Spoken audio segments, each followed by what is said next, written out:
Euh, exemple 9,7, page 335. Là, c'est un problème très important. On a M1 et M2. M1 et M2 se déplacent sur un plan sans frottement. On a un ressort léger attaché à M2. M1 et M2 entrent en collision ensemble. Alors, ici, on a pendant la collision. Qu'est-ce qu'on demande ici? Trouver la vitesse de chacun après la collision. OK? Alors, ici, je peux expliquer tout d'abord la situation. Tout d'abord, ici, on a état A. En état A, on a juste avant la collision.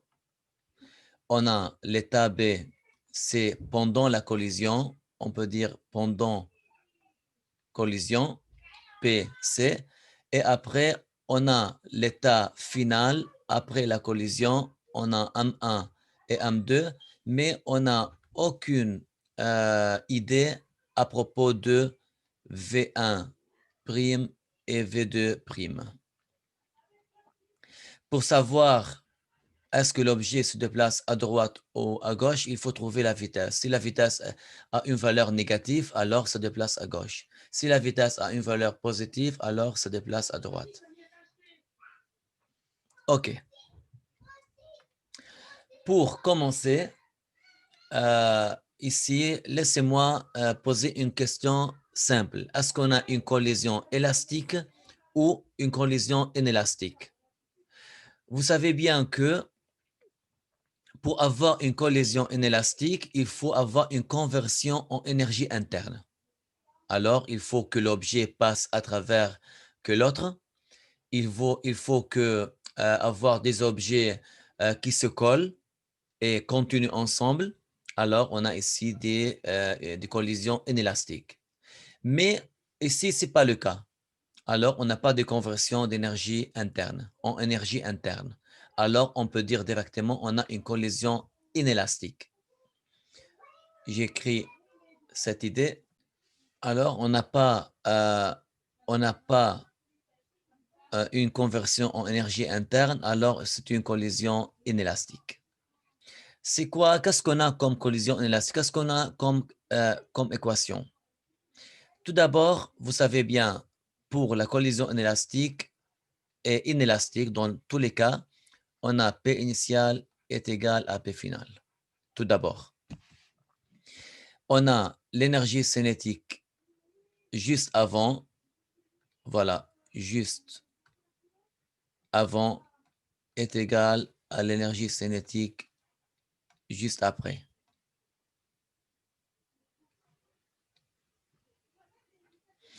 3, on a une relation simple entre les vitesses. V1 initial moins V2 initial est égal à moins V1 final moins V2 final. OK? On peut l'utiliser sans calcul, ces équations. Qu'est-ce qu'on a aussi? On a une relation de V1 final qui est égale à M1 moins M2 moins M2 sur M1 plus M2 fois V1 initial. Et là, on a 2 M2, M1 plus M2.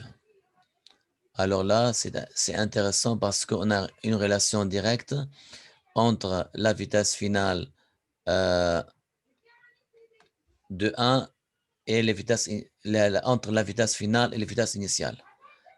Et pareil ici, on a V2 final qui est égal à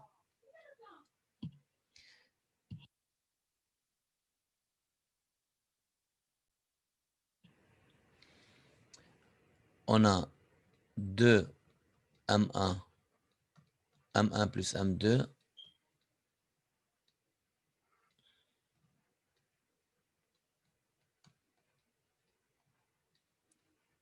M2 moins M1 divisé par M1 plus M2. Et tout ça fois V2 initial. Voilà. Maintenant, je veux calculer la vitesse finale de M1 et M2 après la collision. Alors, ça sera entre A et C. Voilà. On peut dire là, C. Le cas C, c'est juste après la collision. Voilà. Ici, on a juste avant. Et là, on a pendant la collision. Pour calculer, je veux bien résoudre ces problèmes en deux méthodes. Soit je prends cette équation et cette équation, on peut les résoudre directement. Soit on peut prendre celle-là et celle-là. On commence par ces deux-là. On a V1 final est égal. On a les valeurs de M1 et M2. On écrit ici les valeurs. Et pareil pour V2 final est égal. On écrit. Alors, on a mis les valeurs de M1 et M2. V1 initial et V2 initial. Attention ici. V2 initial est égal à moins 2,5. On aura la réponse dans le sens. Alors, on a ici V1 final dans le sens négatif et V2 final dans le sens positif. Alors, dans la position juste après la collision, V1 final à gauche et V2 final à droite. Et là, on peut écrire que V1 final, c'est V1 final est égal à V1 prime. Là, on parle de la même chose là. Voilà. OK. Lorsqu'on utilise cette équation et cette équation, ça, c'est la première méthode. OK? C'est la première méthode. Deuxième méthode.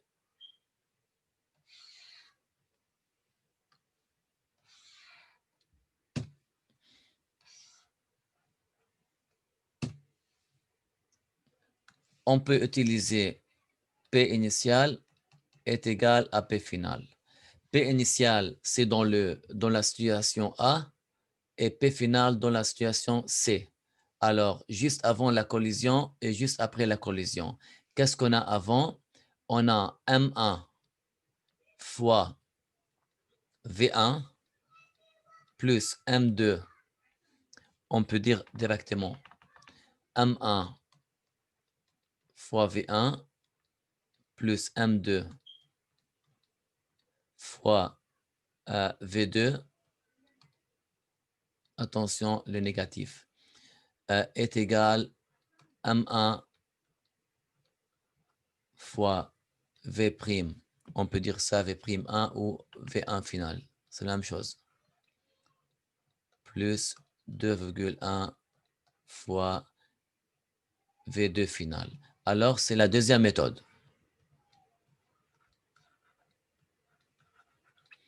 Là, on aura une relation entre V1 final et V2 final. Sera, je crois ici, on a 1,5. Laissez-moi faire le calcul. Alors, ici, 1,15, OK, est égal à 1,6 V1 final plus 2,1 V2 final. C'est la première équation, c'est une relation entre V1 final et V2 final. Le deuxième équation, lorsque on utilise celle-là, OK? Alors, on a V1 initial moins V2 initial est égal à moins V1 final moins V2 final. Il faut bien retenir cette équation. V1 initial est égal à 4 moins V2 initial est égal à moins 2,5 est égal à moins V1 final plus V2 final. Alors, ici, on peut effacer tout ça.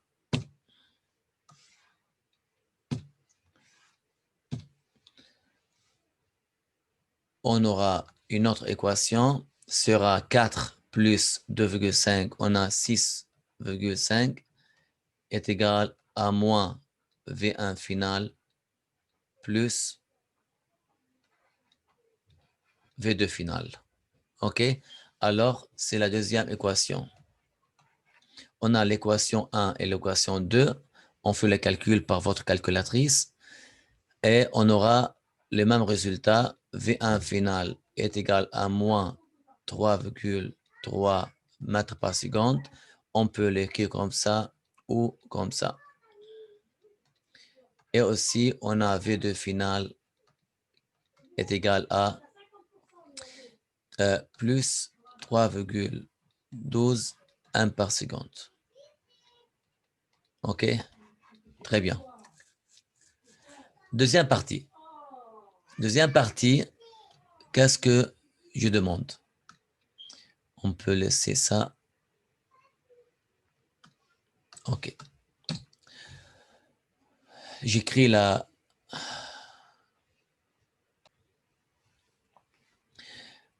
Là, déterminer la vitesse de bloc M2 pendant la collision, durant la collision, à l'instant où le bloc 1 est en mouvement vers la droite, selon un vecteur de 3 mètres par seconde comme dans la figure. Écoutez, là, dans la situation B, on parle maintenant durant la collision.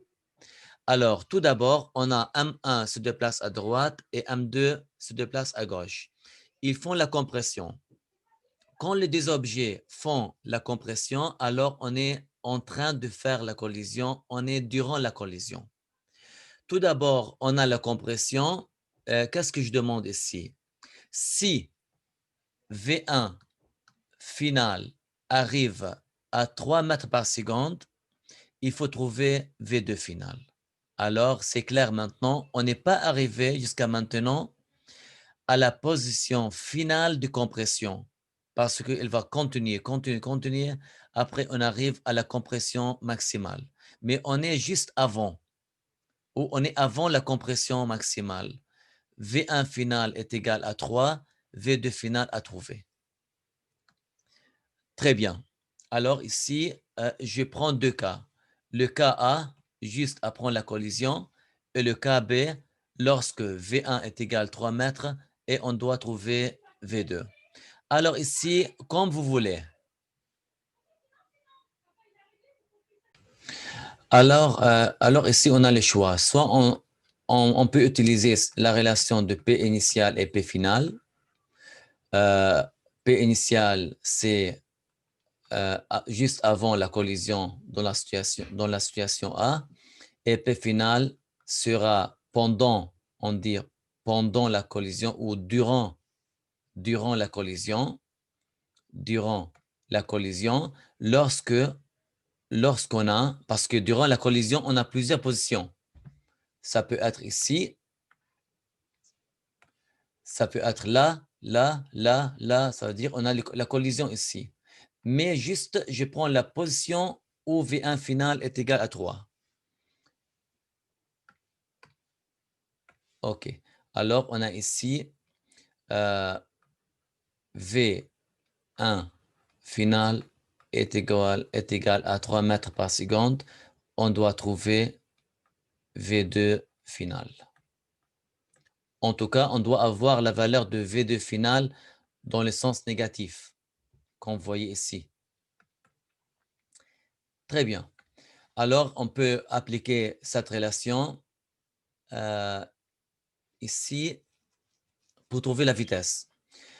Initialement, on a V1 et on a V2. Alors, M1, V1 initial, M2, V2 initial, M1, V1 final, M2, V2 final.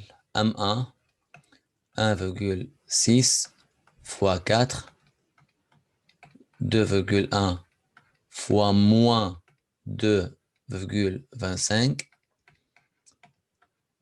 1,6 fois 3 plus 2,1 fois V2 final. On fait le calcul, on aura V2 final dans cette position est égal à moins 1,7 mètres par seconde. Laissez-moi vérifier la réponse. Alors, c'est vrai comme réponse est égal à moins 1,7. Alors, ici, on voit bien ici que est égal à moins 1,7. Bien sûr, I, parce qu'on a un vecteur m par seconde. Qu'est-ce que je demande? Déterminer la compression du ressort à cet instant. Alors, à cet instant-là, comme vous voyez ici, pendant la collision, il faut trouver X. Vous voyez bien qu'on a la compression entre ici et ici. Avant, elle était comme ça. Et à cause de ça, on a une compression est égale à X. Ce n'est pas le maximum. Il faut trouver la valeur de X. Alors, pour trouver la valeur de X, on peut prendre l'énergie mécanique parce que pour travailler avec X, il faut parler de l'énergie potentielle élastique. Qu'est-ce qu'on fait ici? On dit mu égale 0, alors on a énergie mécanique initiale est égale à l'énergie mécanique finale. Entre quel point et quel point? Entre la position A et la position B. Position B, c'est durant la collision où on a V1 est égal à 3 et V2 est égal à moins 0,7 1 par seconde. Très bien. Qu'est-ce qu'on a? On a l'énergie cinétique initiale plus l'énergie potentielle élastique initiale, l'énergie cinétique finale et l'énergie potentielle élastique finale. Vous voyez bien ici qu'on n'a pas de hauteur. On a la même hauteur, est égal à 0. Alors, on n'a pas d'énergie potentielle de pesanteur. Très bien. Initialement, on a des vitesses, alors on a des énergies cinétiques. M1, 1,6 sur 2 fois V1 au carré. M2 fois la vitesse, l'énergie cinétique de l'autre est égale moins 2,5 au carré plus dans l'état A, voilà, ici, sont dans l'état A. On n'a pas de compression, X égale 0, alors on n'a pas d'énergie élastique. Dans l'état B, ici, durant la collision, qu'est-ce qu'on a? On a les vitesses, alors on a d'énergie cinétique. Alors on a 1,6 sur 2 fois 3 au carré plus 2,1 sur 2 fois moins 1,7 au carré. Et à cet instant-là, on a de compression. Alors est égal à K sur 2 fois X au carré. On veut bien calculer X. On a tout, juste on calcule X. On aura X est égal 0,173 mètres. Voilà, très bien. L'autre questionnaire, qu'est-ce qu'on dit?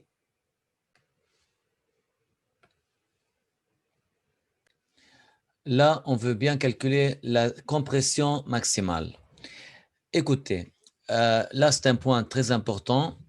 Comme on a dit que l'objet M1 et M2 se déplacent à droite et l'autre à gauche, OK? Et l'autre à gauche. On arrive au point où on a une compression maximale. Lorsqu'on a une compression maximale, on n'a pas de vitesse égale à 0. Attention, c'est très important ici. Qu'est-ce qu'on demande ici? De trouver X maximal. OK? Alors, ici, on a un système. Voilà. On a une compression maximale à ce point-là. X maximal. Je vais trouver X maximal. Pourquoi on n'a pas, de V final est égal pas à 0? Parce que, imaginez-vous, vous avez un grand camion énorme qui roule, qui marche à droite. Voilà. Et devant, il y a un petit ressort. Et devant, il y a un être humain, voilà, qui passe à gauche. Et là, on a un grand camion qui passe à droite. Lorsqu'on a un accident, est-ce que le système s'arrête? Bien sûr, non. On aura la collision, ça avance le système, ça avance, et lorsqu'on a la collision, à cet instant-là, on a la même vitesse du système. Alors, lorsque ici, on a la compression maximale, la vitesse du système, on a la même vitesse, mais le système ne s'arrête pas. Le système continue à se déplacer, par exemple, ensemble à droite. Et après, qu'est-ce qu'il fait le ressort? Il repousse de nouveau la personne loin. OK? Mais à l'instant, OK, le ressort, il n'est pas là. Le ressort reste là. Voilà. Après la compression maximale, on aura la même vitesse à cet instant-là. À l'instant où on a X maximal, on a la même vitesse. Et après, le ressort repousse de nouveau loin la personne. Alors, on n'a jamais on n'a jamais une vitesse égale à 0. Quand est-ce qu'on a une vitesse égale à 0? Lorsque on a des objets qui passent avec la même vitesse et ils ont le même poids. Là, on a le même bloc ici et ici. Celui-là pousse à droite, celui-là à gauche avec la même vitesse. On arrive au point maximal. Voilà, à cet instant-là, on aura une vitesse égale à 0. Mais si tu as un objet plus grand que l'autre, alors avec une vitesse différente, on n'aura pas V égale 0. OK. On continue. Il faut qu'on soit clair là maintenant que lorsque AX max, on a le système M1 et M2 se déplacent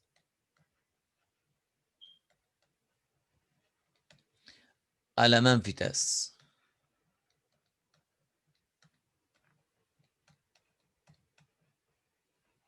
Juste à l'instant où on a X maximal. Très bien. Qu'est-ce qu'on fait? Alors ici, on a le système ici passe à droite avec la même vitesse. On peut appliquer P initial et P final, comme vous voulez. Moi, je veux bien calculer X maximal. Alors, il faut appliquer la conservation d'énergie mécanique. OK. Alors, comme mu est égal à 0, on a énergie mécanique initiale est égale à l'énergie mécanique finale. Attention ici, initiale, c'est en état A et finale en état B durant la collision. Et aussi, il faut ajouter pendant que X est maximal. Qu'est-ce qu'on a initialement? On a 1,6 sur 2 fois 4 au carré, le potentiel, l'énergie cinétique du premier poids, plus 2,1 sur 2 moins 2,5 au carré. Ça, c'est à propos de l'énergie cinétique. On n'a pas d'énergie potentielle, est égal. Lorsqu'on a une compression maximale, alors les deux ont les mêmes vitesses. alors on a ici M1 plus M2 sur 2 fois la vitesse finale, on peut dire comme ça. Plus, on a l'énergie potentielle élastique qui est égale à x k sur 2 fois x maximum au carré. Très bien. Maintenant, je veux calculer x, mais le problème qu'on n'a pas V final. Alors, on est obligé de travailler avec P initial est égal à P final pour calculer V final. P initial en état A, P final en état B durant la collision. Voilà, qu'est-ce qu'on a en état initial? On a 1,6 fois 4 plus 2,1 fois moins 2,5.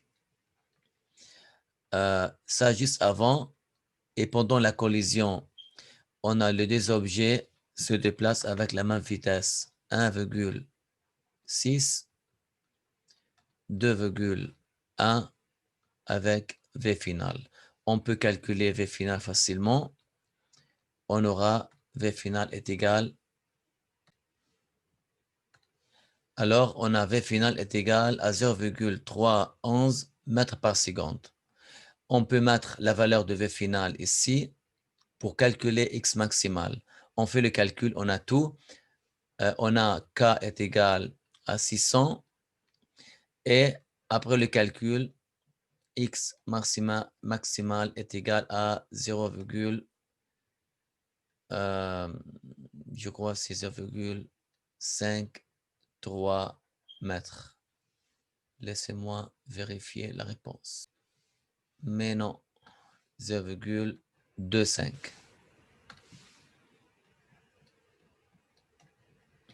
Voilà. C'est un problème très important pour bien comprendre que P initial est égal à P final pour la collision élastique et pour la collision inélastique. 2. Le point le plus important, comment peut-on identifier la collision élastique et inélastique? Alors, on parle de la conversion d'énergie interne. Lorsqu'on a une énergie interne, alors on a une collision inélastique. Lorsqu'on n'a pas, alors on parle de la collision élastique. Troisième point, quand est-ce que, voilà, on peut utiliser aussi la conservation d'énergie mécanique entre n'importe quel point. Lorsqu'on n'a pas de frottement, alors on a une conservation d'énergie mécanique. C'est une application très intéressante dans ces problèmes-là.